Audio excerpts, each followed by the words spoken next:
Over 200 years ago, there was a revolution, an American Revolution, an event that literally changed the course of history.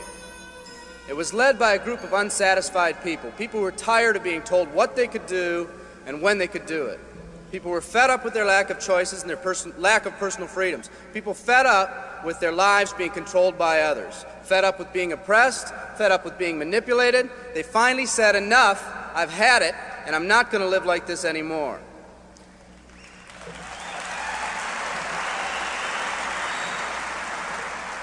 Our ancestors were people that took full responsibility for what happened to them. It was that spirit that ignited a country and formed what is now a giant in the free world. I have a question for you. Where's that spirit today? It's time for another revolution. Let me explain one of the laws of the universe. It's called the law of use, and it says simply this: whatever you don't use, you lose. Lack of use causes loss. Ambition unused declines. Faith unused decreases. If you don't use your skills, you lose your skills. If you don't use your freedom, you lose your freedom. Freedom does not come automatically. It's not attained and then handed down to us as an inheritance. It must be achieved each day. At the turn of the century, in the year 1900, less than 10% of us worked for other people or the government. Over 90% of us were self-employed. We were an independent people. In 1980, only 80 years later, over 90% of us worked for the other people or the government. Less than 10% of us were self-employed. We changed from an independent people to a dependent people. We'd slowly shifted from a people who took full responsibility for everything that happened to them to a people who've become talented and practiced at the art of blaming others for their problems.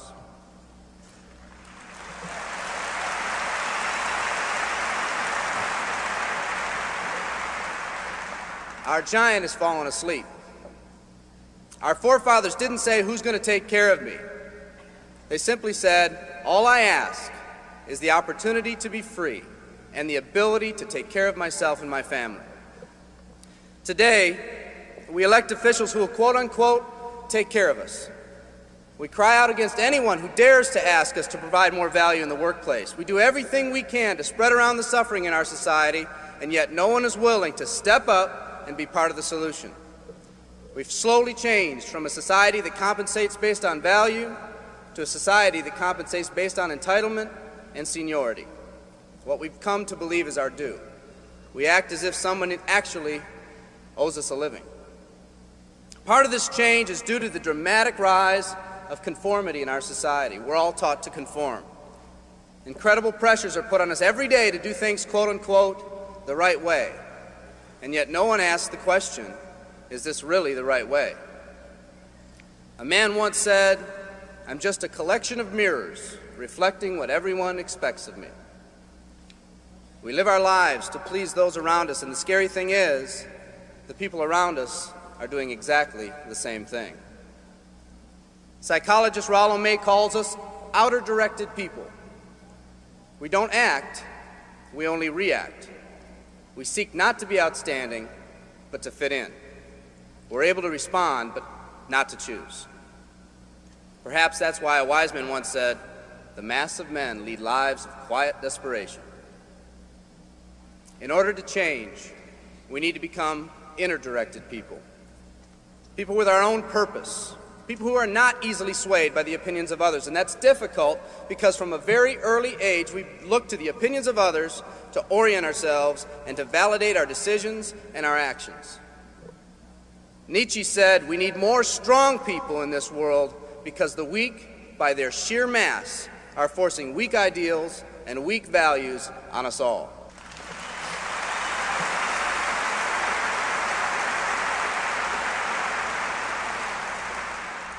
Today's massive social and economic changes are waking this slumbering giant. Some people may not be ready right now for the changes happening today in today's society. It doesn't matter if they're ready or not. An old proverb says, if a man wants his dreams to come true, he must first wake up.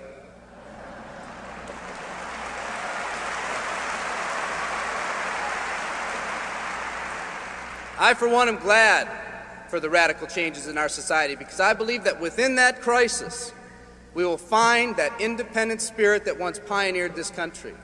Some of us are finally ready to change. The displacement of our workforce has caused many of us to start searching for something better. Moving products and moving services is our business and our goal, but what we are becoming in the pursuit of that goal is a larger and much more important issue. The rekindling of our independent spirit has more lasting value.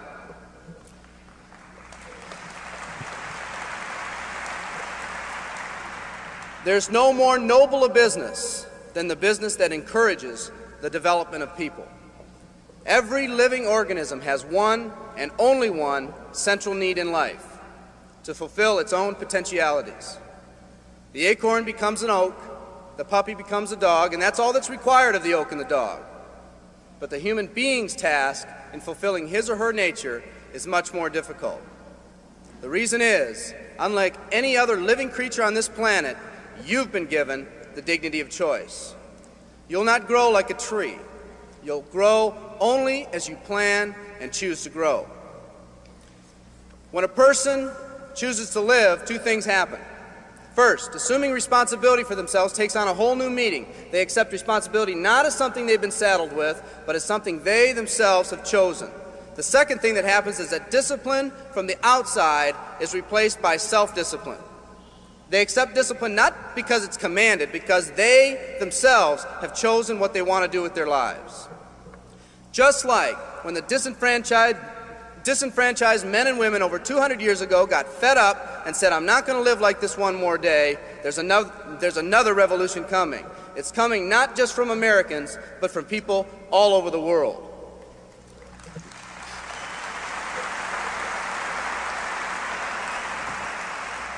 It's coming from people who've been oppressed in meaningless jobs, from people who've been unjustly held back, from people who've been slighted or ignored, from people who've had their hopes crushed time and time again by the circumstances around them, from people who've been playing in a game where the rules weren't the same for everyone, from people whose dreams have almost died by the methodical dripping of negative and pessimistic forces, people who've just been waiting for the right opportunity to present itself, an opportunity that they could hold on to, believe in, a place where people believed in them.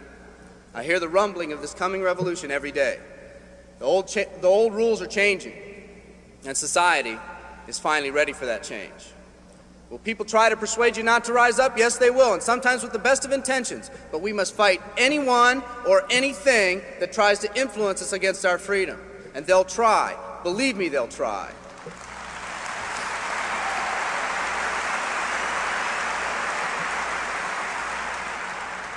They'll try to suggest you off course, to nudge you off course, to distract you off course. There's another revolution coming, and it's going to be led by a group of unique and courageous people like you.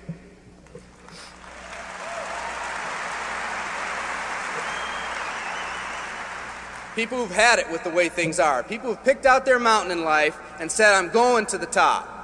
And if someone tells you you can't climb mountains, you don't have any experience. You tell them, "I'm going to the top."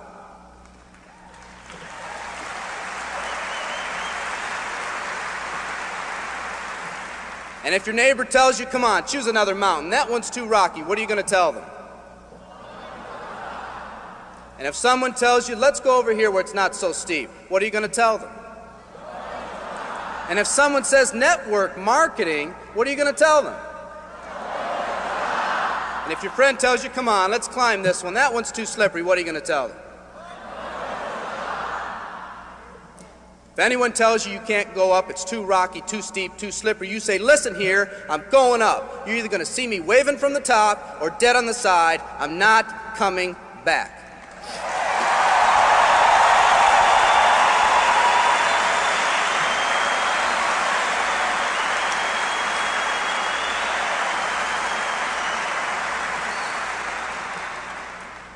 There's something about the do-or-die attitude. It's almost like when someone has a do-or-die attitude, time, fate, and circumstances seem to get together, have a hasty conference, and say, they say they're going to do it or die. We might as well let them have it.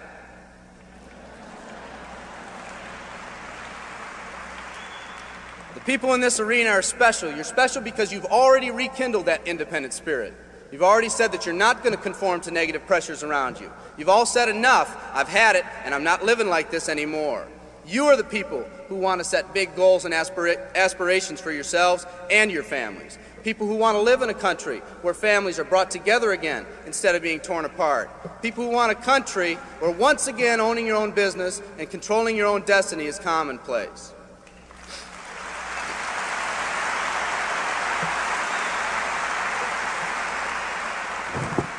People who want a country where every man, woman, and child is treated with equal respect and dignity.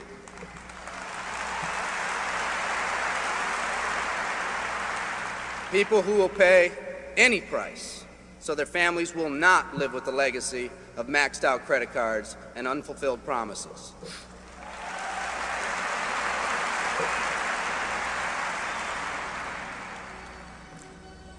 Today, we stand at the genesis of a new revolution, and people like you are going to lead it.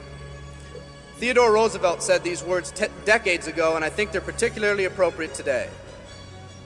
He said, "We see across the dangers of the great future, and we rejoice as a giant refreshed.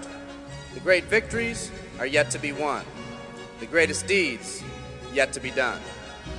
I've dreamt of a company that can give us the opportunity to make these dreams come true by allowing us all to fulfill our own true potential. I love you all. Thank you very much."